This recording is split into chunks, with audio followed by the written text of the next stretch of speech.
नमस्कार दोस्तों, कैसे हो आप सब। कल फैक्टफुल सचिन नामक यूट्यूब चैनल है, उसने एक वीडियो डाली थी ब्रह्मवैवर्त पुराण से। कृष्ण जी की और राधा जी की एक कथा थी उसमें, जो कि गोलोक का प्रसंग था। प्रमाण सहित वो सारी वीडियो आपको दिखाई गई। काफी लोग हैरान भी हुए उस वीडियो को देखकर और ये सोचने पर मजबूर हो गए कि भाई ये जो कहानियां हैं, ये जो कथाएं हैं, ये आज तक हमें क्यों नहीं बताई गई। क्योंकि बहुत से कथावाचक ऐसे हैं जो गोलोक में जाने की बातें करते हैं कि वे गोलोक जो है सबसे उत्तम स्थान है। और उस वीडियो में जो वो कथा बताई गई है सचिन भगत जी द्वारा, वो गोलोक की ही कथा है। सर्वप्रथम आपने देखा कि गोलोक में ही इस तरह के प्रकरण हो रहे हैं, तो पृथ्वी की तो फिर बात ही छोड़ दो।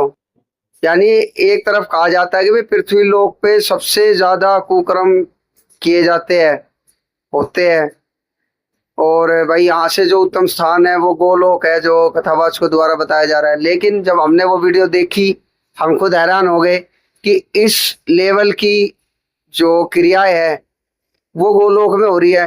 तो फिर गोलोक में और यहाँ के हमारे पृथ्वी यानी इस मृत्यु लोक में फिर फर्क ही क्या रह गया, जो ये लोग इतनी बड़ी बड़ी कथाएं सुनाते थे। हमने उस वीडियो में एक कमेंट भी पढ़ी जो कह रहा है कि भाई गीता पढ़ो, गीता पढ़ो, ये पुराण शास्त्र तो मिलावटी है, ये है वो है।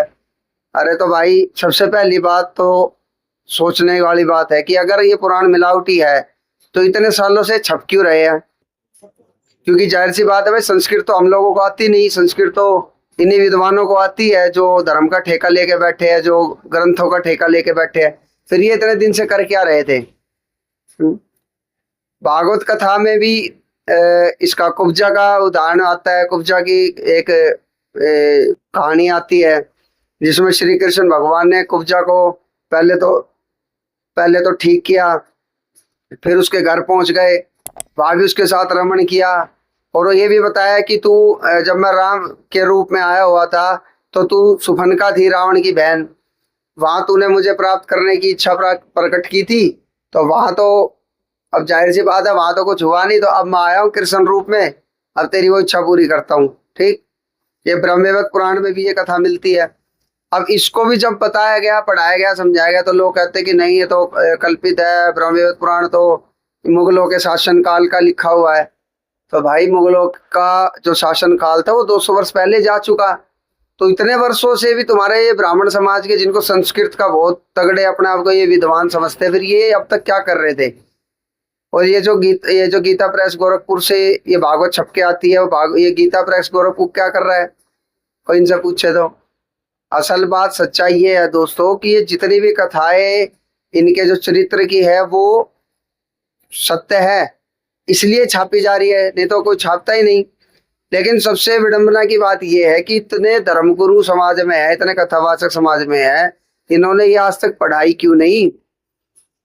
जो आज संत रामपाल जी महाराज जी के शिष्यों द्वारा जो ये वीडियो बनाई जा रही है, बताई जा रही है। और सबसे महत्वपूर्ण बात इस वीडियो में हम ये करेंगे कि श्रीमद् देवी भागवत पुराण में प्रमाण मिलता है कि चलो किसी ऋषि ने कोई बात कह दी ब्रह्मा विष्णु महेश को लेकर, समझ में आती है, या कोई अन्य पर्सन कोई अन्य मतलब कुछ कह रहा है तो एक अलग बात हो जाती है। लेकिन श्रीमद् देवी भागवत पुराण में खुद ही आप देखो, ये प्रमाण मिलता है कि विष्णु भगवान स्वयं कह रहे हैं कि भाई मैं, ब्रह्मा, शंकर और इंद्र, कुबेर, ये सभी जो है देवी के अधीन है। हम माया से मोहित रहते हैं, उसी माया से मोहित हुए मैं विष्णु हूँ, मैं ब्रह्मा हूँ, मैं शंकर हूँ, हम करते रहते, उस परम तत्व की खोज नहीं कर पाते। तो ये चीज तो स्वयं विष्णु कह रहा है, तो इस चीज को आप कैसे नकारोगे।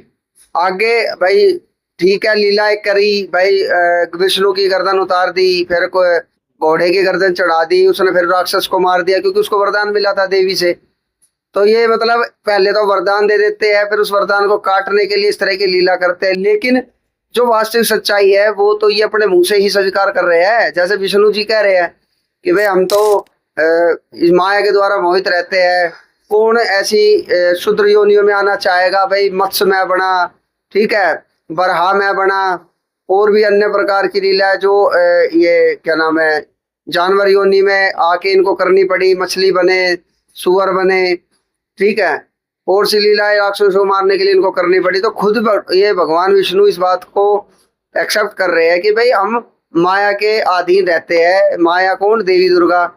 समस्त इंद्र देव वगैरह सब देवताओं की भी जिक्र, मतलब देवताओं के बारे में भी खुद विष्णु कह रहे हैं कि हम सारे उसी के अधीन हैं और उन्हीं की मर्जी से ही हम सारे कार्य करते हैं। इस पे हमने पहले भी एक वीडियो बनाई थी, आप चाहे तो देख सकते हैं, ठीक है। फिर ये लोग अज्ञानी कहते हैं कि नहीं, हाँ ये लीला करी, विष्णु जी ने लीला करी। हमने टीआर पार्टी की भी एक वीडियो देखी थी, उसमें वो दिखा रहा था, ये गर्दन कटने वाली किसी भगत ने वीडियो बनाई थी, तो वो कह रहा है कि तुम लोग पूरा नहीं पढ़ते। अरे हमने सब कुछ पूरा पढ़ रखा है मेरे भाई, लेकिन जो मेन चीजें है ना, जो समझने लायक है समाज के, जो आज तक इतने दिनों से तुम लोगों ने भ्रमित कर रखे थे, धर्मगुरुओं ने, कथावाचकों ने जो भ्रमित कर रखे थे, वो सच्चाई बताई जा रही है कि भाई यहाँ देखो, ब्रह्मा विष्णु महेश तो खुद अपने बारे में बता रहे हैं कि भाई हम नित्य नहीं है, सनातन नहीं है, हम मरते हैं, जन्म होता है, समय आने पर हम भी मृत्यु को प्राप्त हो जाते हैं, ढेर सारा प्रमाण है। अब वो जब तक नहीं मर रहे, जब तक तो जो लीला उन्होंने करी वो तो करी, उसको तो हम भी नहीं नकार रहे, ठीक है करी, लेकिन अमर तो नहीं है, आयु उनकी सबसे लंबी है, और जब तक इनकी सांसें जीवित रहती है। और बहुत से ऐसे प्रमाण भी हमें मिलते हैं पुराणों में भी कि भाई जैसे ये अपने परीक्षित राजा वाली जो कथा है, उसको भी जीवित करने के लिए एक ऋषि चल पड़ा था, ठीक है, भागवत में कथा मिलती है, एक ऋषि जीवित करने के लिए चल पड़ा, ब्राह्मण था वो, रास्ते में उसको तक्षत जो नाग था जिसको परीक्षित राजा को काटना था, वो मिल गया, भेष बदल के। बोला भाई कहाँ जा रहा है? बोला मैं फलाने राजा को 7 दिन बाद सांप काटेगा और मैं अपनी सिद्धि से उसको जीवित कर लूंगा। तो वो बोला कि भाई तो एक काम कर, पहले मैं इस पेड़ को भस्म करता हूँ, तू इसको जीवित करके दिखा, हरा भरा करके दिखा। तो उस तक्षक ने अपने जहर से उस पेड़ को जला दिया और उस ऋषि ने अपनी सिद्धि शक्ति से उस पेड़ को दोबारा हरा भरा कर दिया, ठीक है। तो फिर तक्षक ने देखा कि हाँ यार इसने तो कर दिया। उसने पूछा भाई तू किस लालच से जा रहा है वहां, मतलब तेरा क्या उद्देश्य है? बोला भाई मैं राजा को जीवित कर दूंगा और राजा मेरे को धन संपत्ति देगा। तो जो तक्षक सांप था वो बोला भाई ये चीजें तो मैं भी तुझे दे दूंगा, ठीक है, तू मेरे से ले ले। अब उसने ध्यान लगाया और देखा कि भाई परीक्षित राजा की जो है सांसें बाकी नहीं थी। अब उसने सोचा कि भाई जब उसकी सांसें ही बाकी नहीं है तो मैं उसको जीवित कैसे करूंगा, क्योंकि सारा सांसों का ही खेल है, जैसे संत रामपाल जी महाराज जी ने बताया। जैसे कृष्ण जी ने भी एक बार परीक्षा ली थी, मोर ध्वज के राजा का जो पुत्र था ताम्र ध्वज, उसको आरे से कटवा दिया था, फिर उसको जीवित कर दिया, ठीक है, लेकिन युद्ध में अपने ही अभिमन्यु को जीवित नहीं कर पाया, ठीक। तो ये सारे सांसों का खेल है, लेकिन ये इन अज्ञानियों को ये बात समझ में आ नहीं रही, इनके पल्ले पड़ नहीं रही, जबकि संत रामपाल जी महाराज जी ने एक एक बात को प्रमाण करने के लिए हजार प्रमाण दिए, तब है ये हाल इन लोगों का। तो भाई अब वो ही हाल यहाँ है।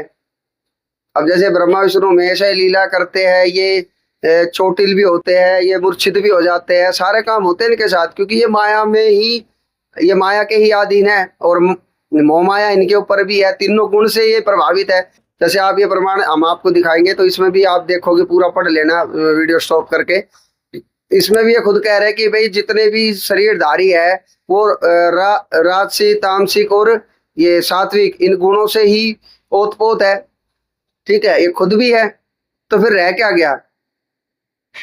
अब समस्या क्या है कि इतने सालों से, इतने वर्षों से जो झूठ बोला जा रहा था समाज में, उस झूठ की सच्चाई संत रामपाल जी महाराज जी ने समाज के सामने रख दी। तो अब ये लोग भयभीत हो गए और इनको कहीं ना कहीं डर है कि भाई अब समाज शिक्षित भी हो गया है, और जब वो खुद से खोल के देखेंगे तो जितनी हमने झूठ की जो पुलिंदे खड़े किए थे, बड़े बड़े झूठ के महल खड़े किए थे, वो तो ढह जाएंगे और ढह ही रहे अब, ठीक है। तो संत रामपाल जी महाराज जी के सत्संग सुनो, सच्चाई से अवगत हो और सच्चाई को पहचानो। धन्यवाद।